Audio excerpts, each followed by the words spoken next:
Hello, good morning and good afternoon.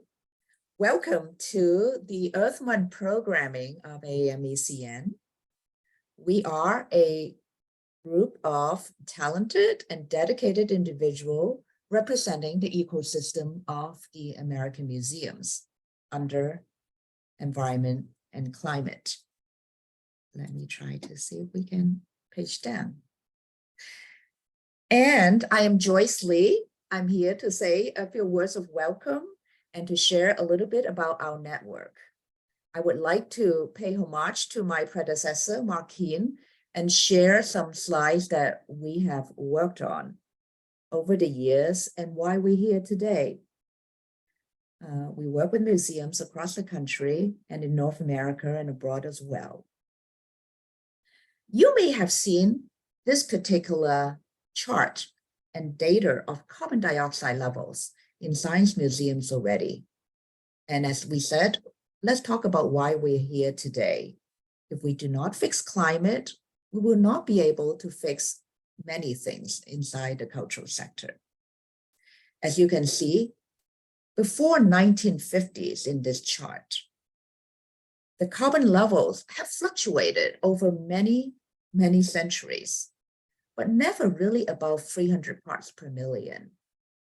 Merely 70 years later from the 1950s, the global carbon dioxide level had risen to a dangerous level of over 400 parts per million. And because of global density as well as rapid industrialization, we are now seeing major climate events with huge damage to communities and our institutions. That's why we are here to call for action.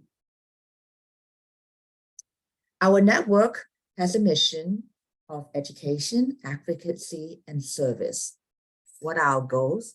Access, thought leadership, global thinking, advocacy, and excellence. Many of you might know of our Sustainability Excellence Award. And in 2020 and 2021, I had the opportunity to work with my fellow jurors to look at some great examples of peer learning. We are happy to share with you some of the webinars that have been recorded. So what are those? Over the last 2 years, we have 15 education sessions open to the public, covering topics such as energy, collections, exhibitions, facilities, carbon and waste, a green team, retail, and food services, all the gamut inside the museums. In addition, the quarterly coffee hours reinforce what we, in a peer learning environment, the opportunities and constraints in green practices. In addition, we support the exhibition materials pledge, which has been launched with other nonprofits such as Mindful Materials. And then we expanded energy benchmarking with museums.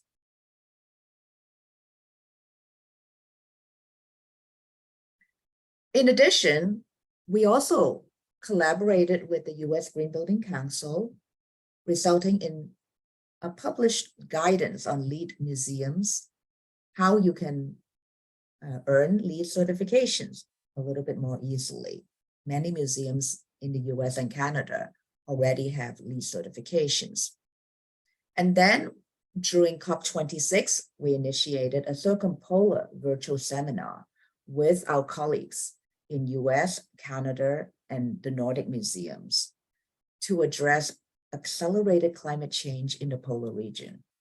And most recently, during Climate Week, we brought ICOM Austria to New York to discuss UN Sustainable Development Goals. So these are but a few highlights of what we have done as a network.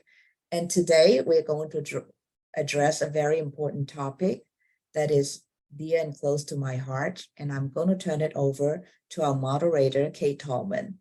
Thank you. Hi, everyone. Good morning. Thank you, Joyce, for starting us off today. And I would like to thank all of our attendees for joining us in our third and final installment of the Earth Month 2023 series. This week, we are focusing on race, climate change, and communities that are disproportionately affected by the climate crisis. And of course, the museums who are addressing those needs and attempting to remedy that disproportionate effect. We are very grateful to have two speakers today who have focused their careers in these efforts. We have Ashley Rogers from the Whitney Plantation in Louisiana. She is the executive director of the memorial site, which is focused on documenting the history and legacy of slavery in the state. And they approach this history through the perspective of the enslaved that were forced to live and work there. So it is a much needed perspective in these conversations. And then in the second half of the hour, we'll be joined via video by Deborah Reed, the Curator of Agriculture and Environment at the Henry Ford Museum Complex in Michigan. She is traveling today, but she's been very gracious to record her portion. And throughout the session, if you have questions for either of our speakers, I will ask that you place them in the Q&A widget at the bottom of the screen. This will allow me to track your questions and ensure they get answered. If your questions are about the Henry Ford or Deborah's work there, if you're comfortable leaving your name associated with your question, I will get the questions to Deborah and then get her responses to you respectively. All right, so without further ado, I would like to hand things off to our first speaker, Ashley Rogers, the Executive Director of the Whitney Plantation. Hello, and thank you so much. I am excited to be here and talking about something that I care about very much. I'm going to share the screen here. So Whitney Plantation, as mentioned, if you're not familiar, is a historical plantation museum in southern Louisiana. We are about an hour between Baton Rouge and New Orleans. It's a sugarcane plantation that was in operation for over 200 years. And currently, we are in the middle of an area of Louisiana that is called Cancer Alley. This is one of the densest areas of petrochemical production in the United States. And the fact that this once, thriving, wealthy, dense plantation district is now a place of extreme, petrochemical extraction. Those things are more connected than you might imagine. And what you're seeing here for the in the initial slide here is actually a Google Earth view of Whitney. So you can see Whitney is in the lower right corner, and then above us is an aluminum plant that's just across the river from us. One of many hundreds of plants that are there. And today I'm going to talk a little bit about kind of the twin threats to preservation that we face at Whitney. So one being climate change and increased risk of storm and land loss, and then also industrial expansion and kind of the ways that those play out in our area. So we were, Whitney Plantation, August 29th, 2021 was hit by a Category 4 hurricane. Hurricane Ida hit Louisiana on the anniversary of Katrina. So it was a very triggering time for people in Southern Louisiana.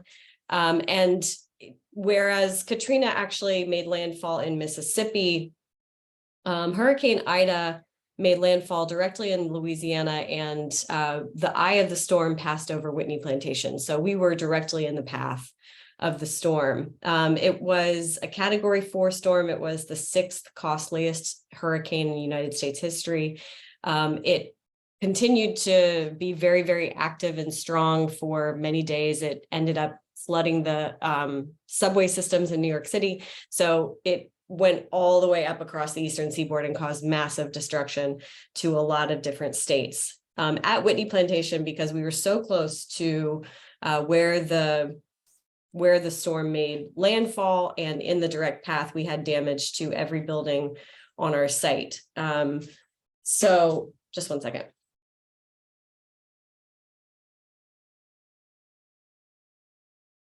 I have a very, very needy dog who's making noise at me.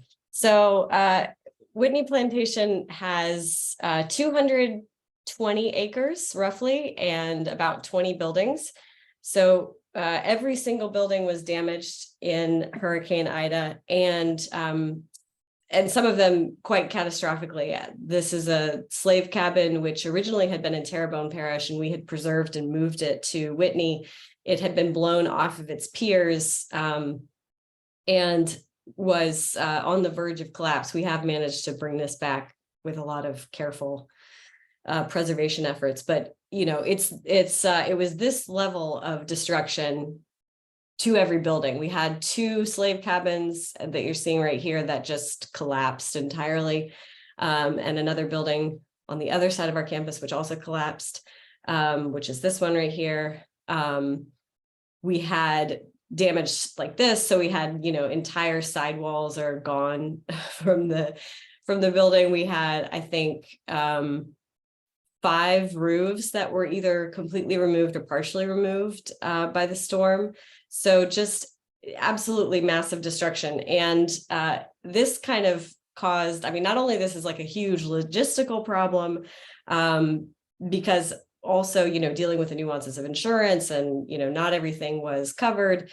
But we also then had to figure out, I mean, we had a long closure, a 3-month long closure. We had to figure out how were we going to talk about what happened here after the fact, because one of the problems of disasters like this is that, they end up in the news when they're actually happening, and it's national news. Everybody is aware that this is going on, and then it drops off of the news cycle naturally because there's other things to be concerned about. But if you're in that community, it remains the only thing you're concerned about for months and months and months on end. And, we were very quickly encountering a situation where, we had to stay closed for 3 months because of the extensive damage, loss of trees, loss of power, the internet lines were cut. There were all these problems, and people didn't understand why we were closed. And then we realized that when we reopened, that they also wouldn't understand why, there were buildings missing, why there was tape everywhere, because actually the memory of that hurricane had already passed after just a few months for most people who are coming from someplace else. They just were not aware. So we decided to really self-consciously interpret the storm because we had this gigantic empty field where cabins used to be. And even we have an audio tour that people take, and it says that we have 7 cabins, but that's not true. You can look around, there's not 7 cabins there. So we wanted to have something that would help to explain this. So we put the storm into a historical perspective. It's not the first time that site has been hit by a strong storm. We had 2 documented instances of storms hitting the plantation. Of course, there have been many more, but we actually had, direct evidence of these things. So we included a newspaper article from 1884 that described one of the houses at the plantation being destroyed in a tornado, which they called a cyclone. And we also included a quote from an oral history that we had done with someone who had lived through Hurricane Betsy in 1965 at the plantation. So these are panels that we put up outside of the outside on our walking tour so that people understand. The other thing that we decided to do was to really self-consciously make this not just a conversation about the fact that we had a strong storm and just sort of end it there, but to also put that into context of climate change, because we really think that, the reason why Hurricane Ida was so strong is because when it hit Louisiana, there's so much land loss that it's not hitting land. When it hits Louisiana, it's hitting more water. So that land loss has been really greatly exacerbated by the oil and gas industry building pipelines through the marshes that are south of where we are, south of New Orleans. There's been a lot of loss of trees because of saltwater intrusion that's caused by those canals. So the salt water comes into the swamps and it kills all of the cypress trees, but the cypress trees protected much of southern Louisiana historically. And so the fact that we're in this area that's called Cancer Alley, and the fact that we were, devastated by a Category 4 hurricane, these things are not unconnected, right? So that's why we ended up putting up another plaque outside that really, directly talked about this issue of climate change. And we also wanted to put it in perspective of a current industrial development that's threatening us. So it's, there's threat from multiple angles, this continued land loss, which is going to affect us. We're protected by the Mississippi River levee, but, there are lots and lots of problems. And really a study has just come out that says that seawater rise is going to be a much bigger problem in Louisiana and the Gulf Coast than even previously imagined, because of the way that the melting glaciers are going to end up affecting us.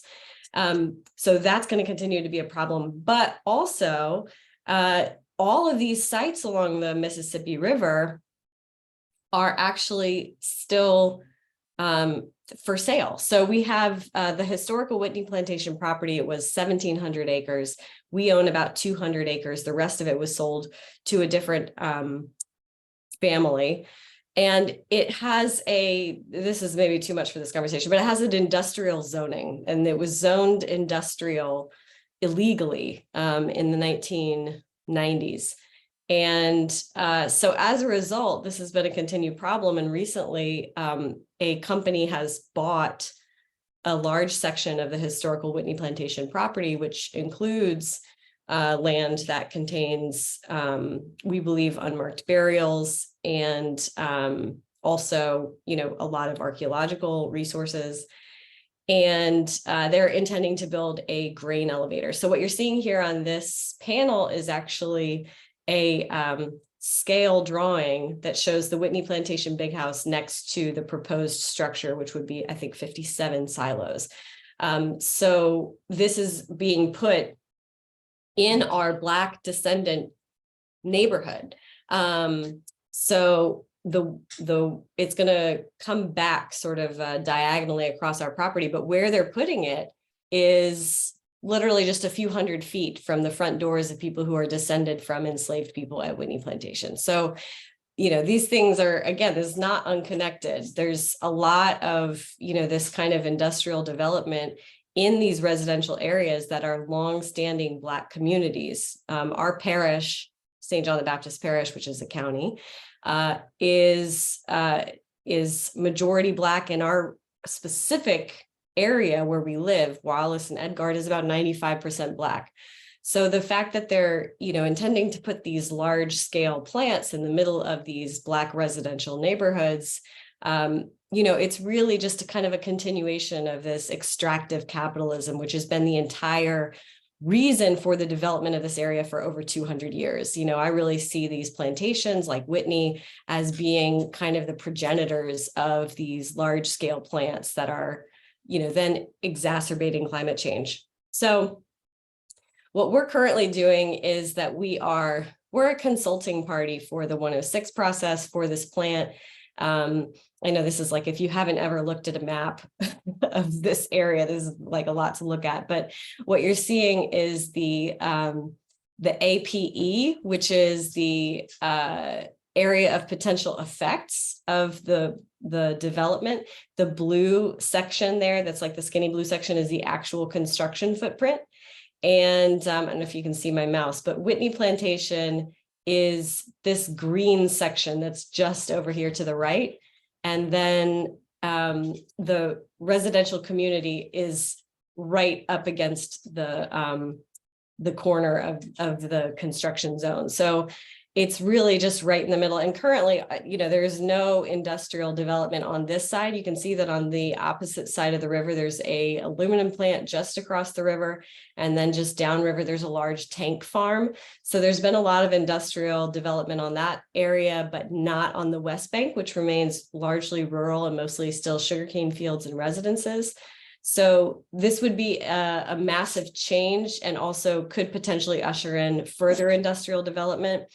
As far as these indices go, the fact that this is a grain elevator is being kind of, it's being sort of discussed as though it's not as dangerous as other plants. And there's no doubt that there's not a cancer risk like there is with some of the plastics plants, but grain elevators are dangerous nonetheless, because of problems of grain dust, exacerbating an already overburdened area that has a lot of lung problems due to a lot of air pollution, and also because they explode. So there is still a great risk of having grain elevators in residential communities, as you can see, as this one is. So we are, as I said, we're a consulting party, so we are actively fighting this. A member of our staff actually founded her own nonprofit and has quit working at Whitney in order to really focus on this full time. She is a member of the descendant community that lives in that area called Wallace, just right next to the grain elevator. And her nonprofit is called the Descendants Project. So they're actually suing, and we're really supporting and trying to put some, draw some attention to this issue and what it means, more broadly across Cancer Alley and the implications for developments in these Black communities. We're also, so I'll come back to that. So we've been doing some events to try to raise awareness of this issue. I don't know if anyone on this call had participated in the AAM survey of museum goers, but this past year it was focused on climate change. What do museum goers think about climate change? And obviously, as I've just described, climate change is a really big problem for us. It's a problem. It's an existential threat to us, to our continuing to exist. I don't know if Whitney Plantation will continue to exist in the next 50 to 100 years because of what's going on. And we had this twin problem, as I said, of, this industrial development and environmental racism. And yet, when we surveyed our audience was very confused about why we cared about climate change. Directly said we shouldn't talk about it. Had no clue, got kind of hostile in response to some of the questions. And one person in particular said that it's not the business of Whitney Plantation to discuss climate or race, which I thought was funny for a museum that's entirely focused on slavery. And so in response to that, I created an event called Climate and Race, so that we would actually directly, I thought if people don't understand why we need to talk about it, then we need to talk about it more, and we need to talk about it more clearly, and we need to talk about it loudly. So we did a two-day seminar on these issues, different people talking about environmental history, environmental racism, environmental justice, and that was really successful. We're partnering this weekend with the Descendants Project on a screening of Descendant, which is a movie about descendants of the Clotilda nearby in Mobile, but they're facing the same problem of environmental racism, environmental justice issues in their community, and kind of industrial development in their community, which is directly related to that. And in the midst of all of that, kind of trying to educate people about why this matters, we've also been recovering from Hurricane Ida, which is still not done. We have quite a bit more work to do. We're a year and a half in and coming into the next hurricane season. So this will continue to be a massive problem for us going forward. And I think that it's not something that our field, I think our field is just beginning to talk about it more, but I think that we're not talking about it seriously enough, especially in the preservation field, that our entire business is to preserve these historic sites. But what does the preservation of these historic sites mean in this changing environment? What does it mean in the sense of, that the land might not be there anymore? This is a real threat for places like Whitney, but a lot of our historical treasures in this country are built in areas that are precarious. And so this has happened to us, but this will be happening to a lot of our historic sites. And I think that it's something that we all need to take a little bit more seriously, and to think about the implications of how that intersects with our history of racism. It can seem like a tenuous connection if you haven't done a whole lot of thinking about it, but being in this area of Cancer Alley, it's just clear as day that these things are one and the same. So I'm going to leave it there, and I'm going to stop sharing my screen and pass it back. Thank you so much, Ashley. That is, I mean, it's unfortunate, but I feel like your museum's mission really illustrates that some places, yours, for example, are really under this tripartite threat. It's coming from all sides. So I'm going to roll into Deborah's portion because I know that she has some fascinating projects to talk about as well, but I'm excited to get to the Q&A because I have a couple questions for you, Ashley. Just a quick reminder that if you have questions, please put them in the Q&A widget so that we can make sure that we address them. But right now I'm going to share my screen and roll into Deborah Reed, the Curator of Environment and Agriculture at the Henry Ford Museum Complex in Michigan.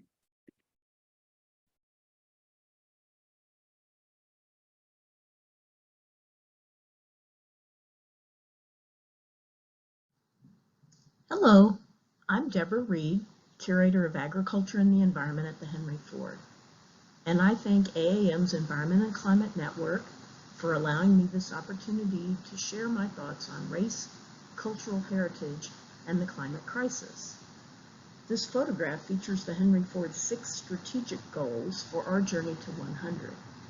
That's the 100th anniversary of our institution, the Edison Institute, which will occur in 2029. 3 of these goals, strengthen our relevance, advance diversity, equity, inclusion, and access, and cultivate environmental responsibility, all support expanded conversations about race, cultural heritage, and the climate crisis. I, as a curator of agriculture and the environment, have an obligation to explore these topics, especially climate change, and its cumulative effects on cultural heritage. To do this most completely, I must explore both the Earth system trends and the socioeconomic trends, because the combination has led to the destruction, but sometimes the preservation of Black cultural heritage. The following reflects my thoughts about what more I need to do to connect climate, culture, and cultural heritage, and to inform conversations aimed at doing better. And I repeat, these are my thoughts. By way of a quick introduction, the Henry Ford is a National Historic Landmark. It is the largest indoor-outdoor museum complex in the United States. Collections number in the millions, and 4 venues as shown here, plus the Benson Ford Research Center, and its 5 miles in linear feet of archival material, make the Henry Ford a remarkable place to visit and work and learn about race, cultural heritage, and climate change. My work focuses on agriculture and the environment, and the Henry Ford collections allow me to do that over a span of 300 years of American history, and from coast to coast and border to border. And then, as one of the executive committee members of THF's Green Team, I commit to linking historical resources to climate crisis causes and consequences. Now, this big idea encapsulates my current perspective. We all contribute to the climate crisis, but Henry Ford is synonymous with the great acceleration that started it. This threatened Black cultural heritage, but Ford also preserved it, and we must tell the story to inform future decisions. We'll discuss causes of climate change, but it's also important for me to define some terms now. When I use the term environmental racism, I mean the disproportionate impact of environmental hazards, including the climate crisis, on people of color. When I use the term environmental justice, I'm talking about responses to environmental racism. THF's Journey to 100 strategic plan undergirds my work. And as time allows, I'll also talk about actions taken, artifact by artifact and historic structure by historic structure, to address these issues. Henry Ford contributed to the climate crisis, much more than most, but I consider Henry Ford synonymous with the Great Acceleration, that being this key transition point when several factors made it impossible for the planet to naturally sequester carbon. This image shows draft animal dependency at that time, before that time, draft animal dependency being an organic, low greenhouse gas emitter, despite what critics who tabulate animal methane emissions may say. Rural families had a symbiotic relationship with their animal power source up to the 20th century and for many into World War II. Ford's business and industrial complex changed this. Thus, I consider Ford synonymous with the Great Acceleration. He did as much as a handful of other people to popularize fossil fuels via the automotive industry and in agricultural endeavors, which facilitated synthetic fertilizer use required on farms as the number of livestock decreased and crop needs exceeded organic fertilizer availability. He built transportation systems, and he funded research into synthetic rubber sources and alternative proteins, to name just two. The combination resulted in rapid escalation of greenhouse gases after World War II. This is the Great Acceleration, illustrated here in a series of graphs documenting socioeconomic and Earth system trends. Combined, these caused rapid planetary warming and the climate crisis. A British geologist, paleontologist, and stratigrapher, Jan Zelasowitz, considers this rapid upswing the symbol of the Anthropocene. That's this proposed new epoch in geological time, demarked by evidence of the human footprint on the planet. He credits John McNeill, a global environmental historian, with coining this term. Please note, culture is not taken into account in the socioeconomic umbrella, nor is racism listed among these themes, and they should be. Graphs abound to help us grasp the magnitude of greenhouse gas emissions. These warm the planet and cause the climate crisis. And while I ponder images like this one of scope 1, 2, and 3 emissions, I'm struck by the need for a more comparable graphic organizer that indicates the ways that socioeconomic, cultural factors facilitated these many scopes. Then we could account for the cultural construction of whiteness and its connections to environmental racism. This is foundational to envisioning and pursuing environmental justice.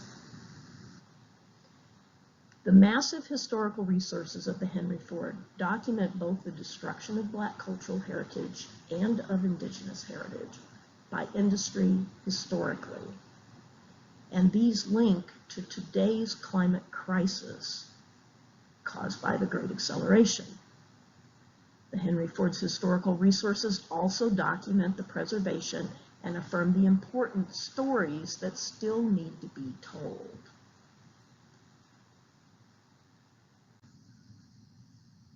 I'm going to use case studies. These three structures are now in Greenfield Village. They all face destruction due to socioeconomic cultural trends.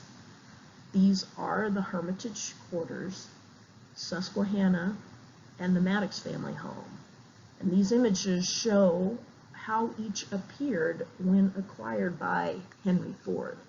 Each would have been destroyed in situ in 1935, 1942, and 1943, if not relocated. The Hermitage was a site of business and industry in the antebellum era. including rice, brickmaking, and canal building. Today, the Port of Savannah is the largest single terminal container facility of its kind in North America and the 4th busiest port in the nation. This shows the location of that, some of the environmental changes undertaken at the time period that enslaved people lived in these quarters, and some of those individuals descendants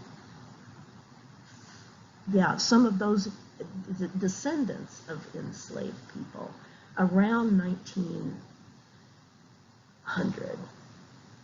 There's a lot of good research on this property undertaken by the Georgia Writers Project of the Works Project Administration in Georgia, along with other details about the individual plantations that stretched across this part of Georgia between the Ogeechee River and the Savannah River. Today, those two structures, relocated to the Henry Ford and reinstalled in 1935, include an exhibit on the stories of fugitive enslaved people, and the structure on the right has a furnished interior representing the lives of enslaved people on a rice and brick plantation in its prime. But what if interpretation shifted to explore environmental racism and environmental justice? The second case study, Susquehanna, constructed around 1830. It survived more than 100 years in a coastal environment. Ford acquired it when World War II construction of the Naval Air Station, Patuxent River, threatened it. The location factors significantly into Civil War era history, as the tip of the peninsula was the site of Point Lookout, constructed by Union troops and freed people from the area, including people who lived and worked at Susquehanna. Ford acquired the house in 1942, and for 20 years interpretation focused on a mythical colonial significance. But interdisciplinary research in North St. Mary's County, Maryland, local history affirms construction during the 1830s and the details of plantation life as lived by 65 enslaved people, including seasonal routines in a coastal environment, wheat and tobacco farming, and dairy production. But reinterpretation to 1860 still traps it interpreting enslavement and the lives of the enslavers. What if it became the focus of conversations about place, people, environment, and alternatives? Life after, in fact, life during freedom. What if the porch became a place to envision an equitable future? The third example, Henry Ford bought this house brought it to Greenfield Village in 1943. It was originally on the west side of the Ogeechee River, 15 miles south of Savannah, relatively close to the property we talked about, the Hermitage. Research revealed a longer history of the Maddox family, a land-owning African-American family descended from Amos Morrill, who was an enslaved person trained as an engineer and working on plantations owned by Richard James Arnold and his wife near Wades, Georgia.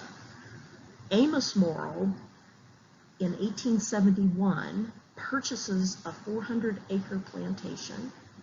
Over time, he sells portions of it. He gives portions to his wife, Lucretia, and his daughter, Charlotte, and her husband, Andrew Maddox.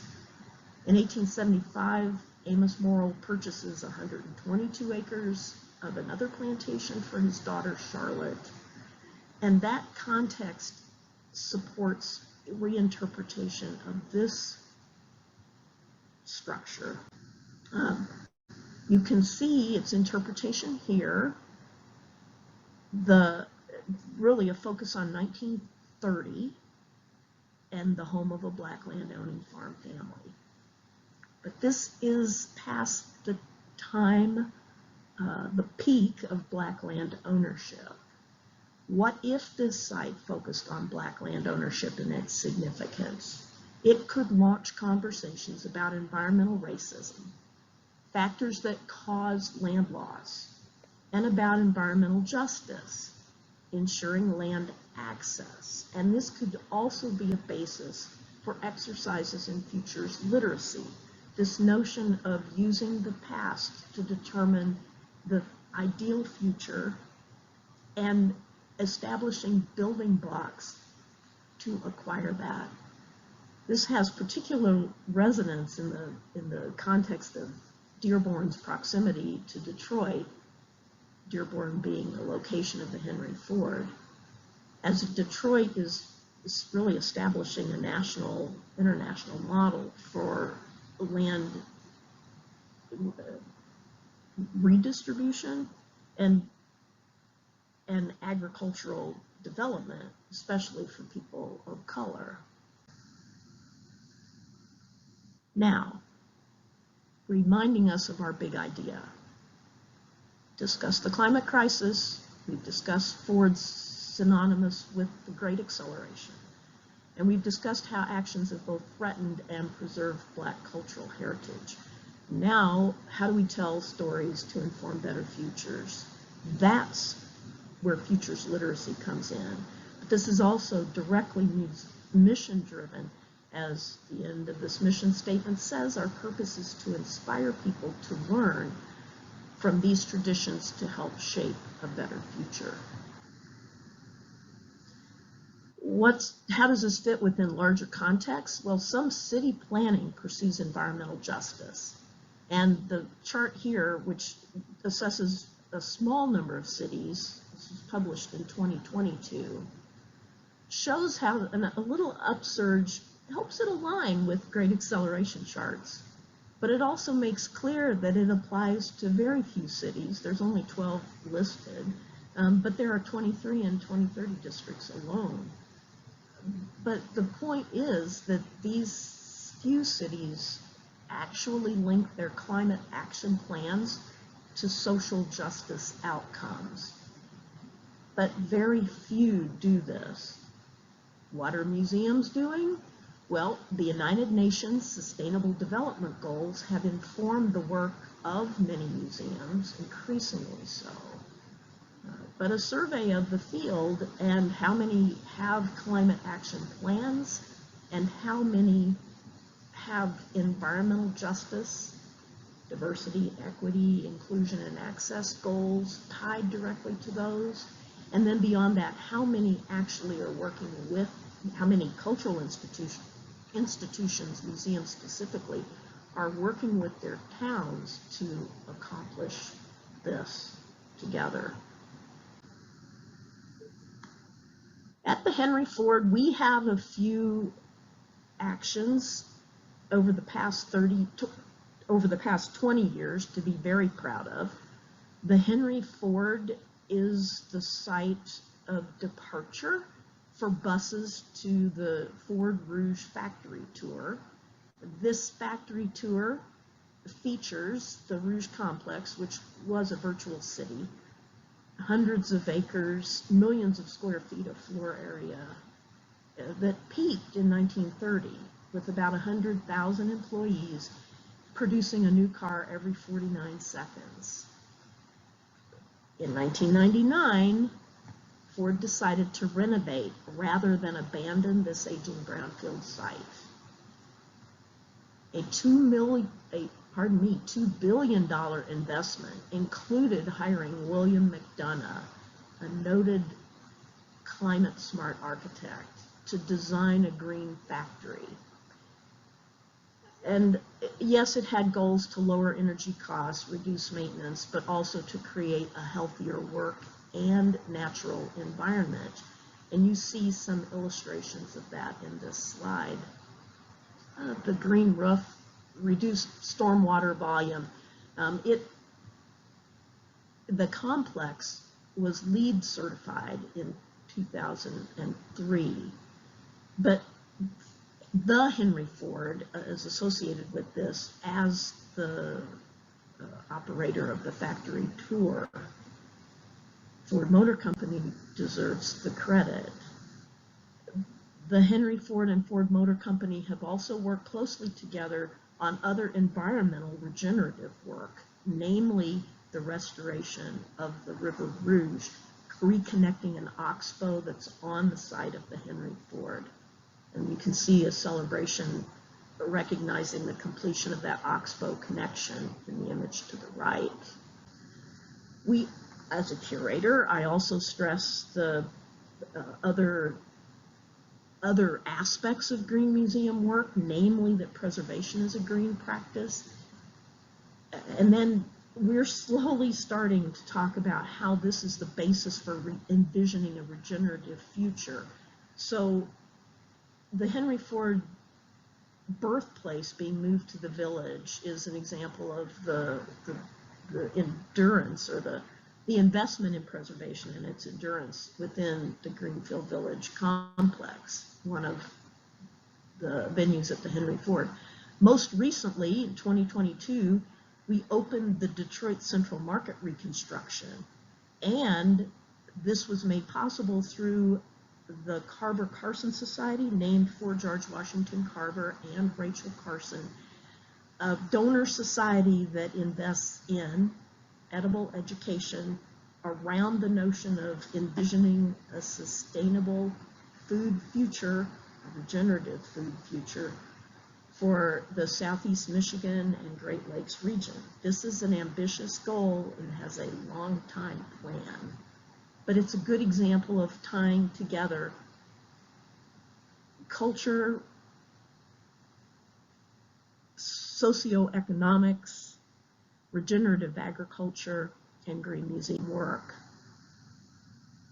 Usually as a curator, I write content, and I feature African American history in that content as often as I can. A couple of recent blogs include more exploration of Paul Foster, who was one of Ford's staff and worked in the chemical factory on alternative protein and food research.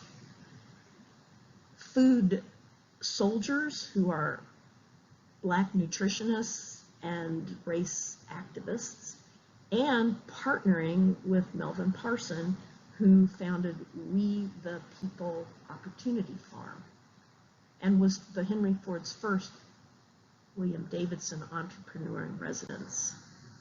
And then on the micro scale, artifact by artifact, we can tell these histories. You might not think of, well, the environment may not be one of the first things you think about when you look at a beautiful sewing machine. This one by Grover and Baker, made in New York in 1857. But in fact, if you look at the components, you can talk about non-climate smart and non-equitable technology. This machine sewed cotton cloth, which was made grown in the South, an agricultural commodity, then woven in northern factories. Its cast iron components, extractive industries. Its rosewood case connecting the Amazon forests to Boston and New York factories. The newspaper advertisements for this in the context of pre-Civil War South linked the machine to farming on farms and plantations, which implies that seamstresses of color may have used a machine like this. An IMLS grant is making this work possible, linking physical and intellectual control to larger environmental racism and environmental justice stories.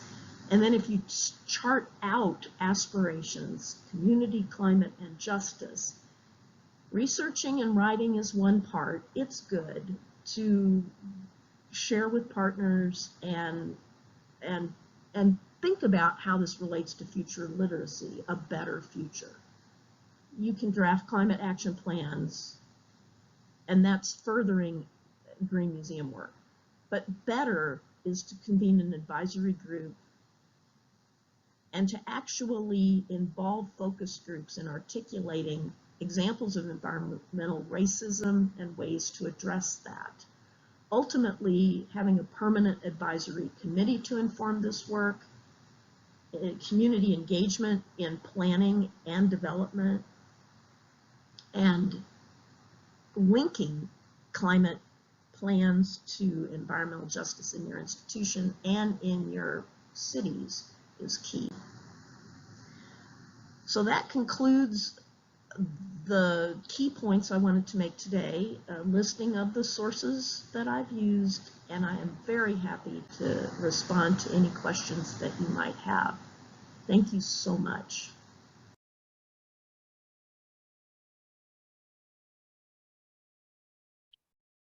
It's wonderful stuff. Thank you to Deborah. I think her institution is a really good example of how a museum can acknowledge their role in negative effects in the community and address it and start to right those wrongs, if you will.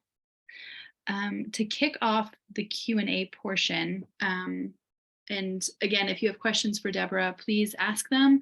And if you are comfortable including your name, I will make sure that her responses get back to you. But for Ashley, as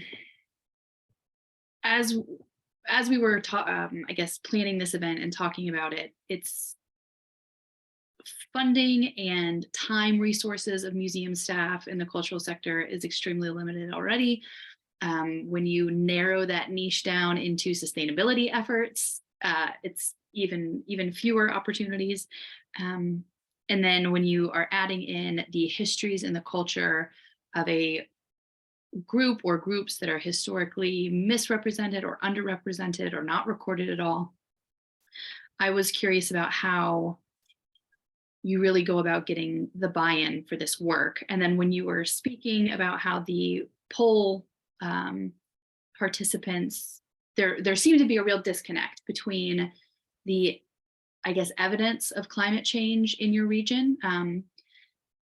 And so I was wondering, one, and I'm sorry if I missed this, those poll participants, were those just visitors to the museum, or do you know if they were locals that live in the area? And I guess, is there a tool or a way that you found that you can really get buy-in from the community for this very specific area of work? So, well, our audience is mostly not a local audience, and that's because we're in a very rural community of just a few hundred people. So the people who are visiting us are coming from elsewhere. So the survey that we did it went out to several thousand people, and it was past visitors, donors, et cetera, just everybody who's on our email lists. And yeah, I think that like, it's an interesting thing that I think that in the museum space, like people even called out that they would expect for there to be climate change content or concern about climate change from a science center, but not from a history museum. So as if, it only affects science center. I just think that like, there's this problem of like, who can talk about these things. We're still not like, as a society, in a place where I think there's a lot of clear understanding that climate change is not going to pick and choose, like it is happening to us all. And so it's going to affect us, whether we're a history museum, an art museum, it doesn't matter. And I think that, for museums like mine that are really directly affected by a lot of these issues, that we have a mandate to talk about them. Because they will impact our ability to continue to do this work. And in terms of like how we get buy-in, I think that like, locally that's less of a problem.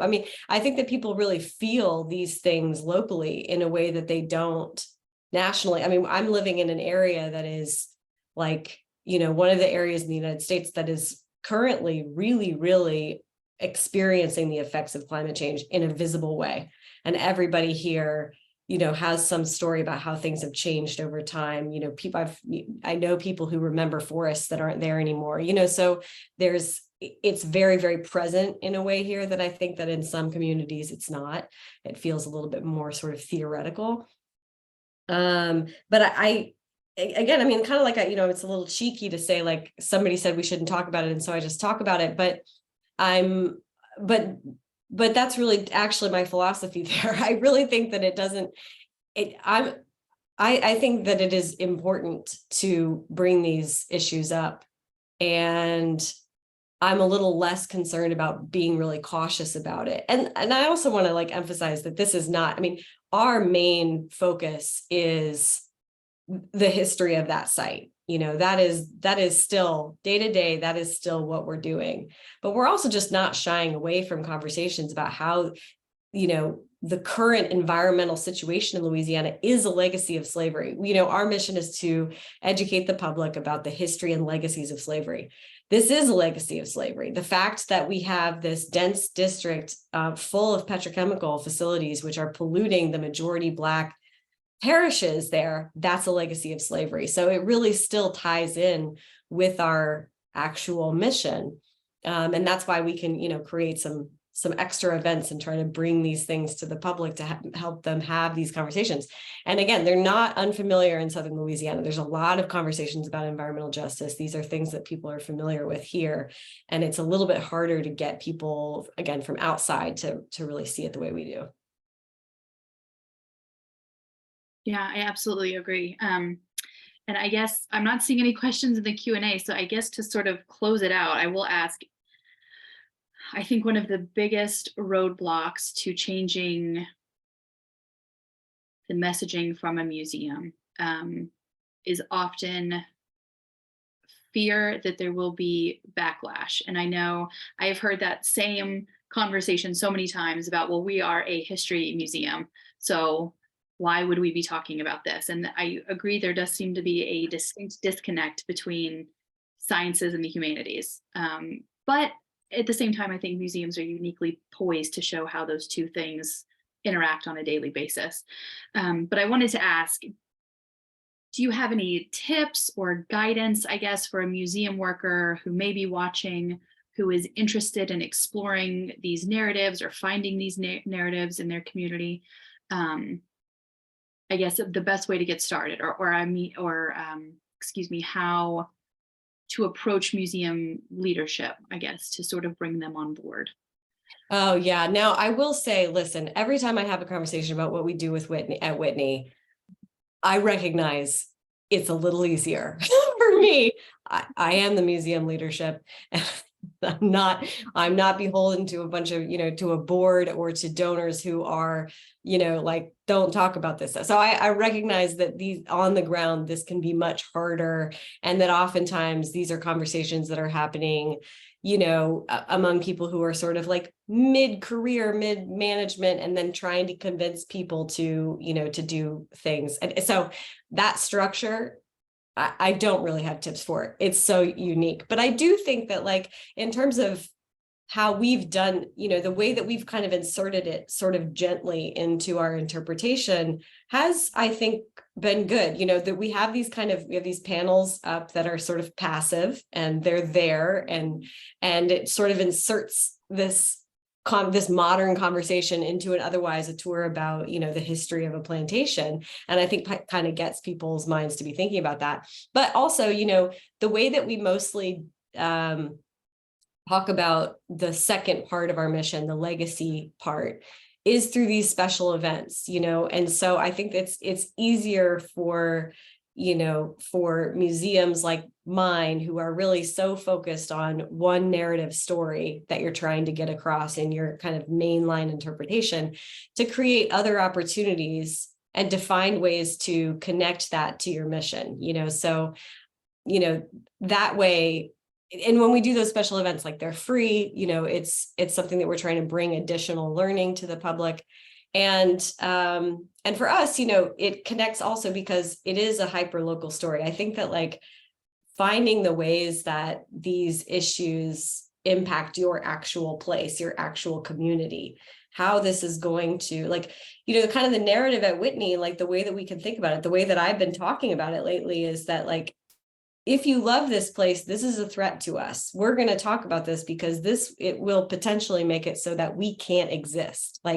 And that has larger implications for all historic properties, in this region, many regions. That what does it mean to preserve something in a place that is so precarious? What does it mean to continue to try to shore up these 18th century buildings on land that's sinking? How do we do this? It's not only, in those kind of special events, but I mean, even on the tour, we have in the big house, there's a huge crack in the bottom floor of one of the fireplace on the center room. And that was that's environmental. That's because of fluctuations in the river. The river is much higher these days than it ever has been before, because we're getting so much water coming down, and it's causing all kinds of problems. And so that's changing the land. The water table rises and it actually affects our properties. So there's so many ways that we can kind of get into it in a gentle way without, really changing course about what our main point is. Absolutely. The co-chair of the Environment and Climate Network, Deborah Lucking, sort of encapsulates that really succinctly, and it's almost a catchphrase of hers, but she says, without the communities, there is no need for a museum. If you don't preserve the communities themselves, then you eventually over time run the risk of making yourself obsolete, which I think is really true. Well, I want to thank Ashley and Deborah so much for their time and their expertise. This has been a fascinating hour. I am going to hand things back over to Joyce Lee to close us out. And I will just say that if you are interested in more ECN content, on May 3rd, we have our next event, which is Green Futures with the Guggenheim and the Smithsonian. So please join us for that. Joyce, it's all yours. Well, thank you so much to our presenters and moderator for this really insightful conversation. It is newer, but so important for us to have. And this lack of connection, I think, as Ashley had described, happens not only in your community, but we have observed in many others through our network too. So we are now, as a network, of thinking that the opportune time in understanding many museums wanting to adopt the DEAI framework, with many AAM members also believe in diversity, inclusion, equity, and access. How about we scramble the words and call it IDEAS, IDEAS, meaning that we add an S to the end, standing for sustainability. And I think we had talked about environmental sustainability, fixing climate could also lead to financial sustainability. So we encourage everyone here to talk to your advisory committee, like Deborah has said, your peers in the museum, and your leadership to see about adopting the concept of IDEAS, which also would include sustainability in your missions and goals of the museum. So thank you again, Kate. Turning it back to you. All right, that's the end of our event today.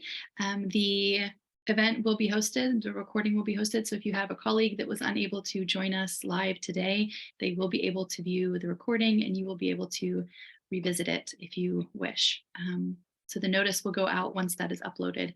Again, thank you all for your time. Have a very good day.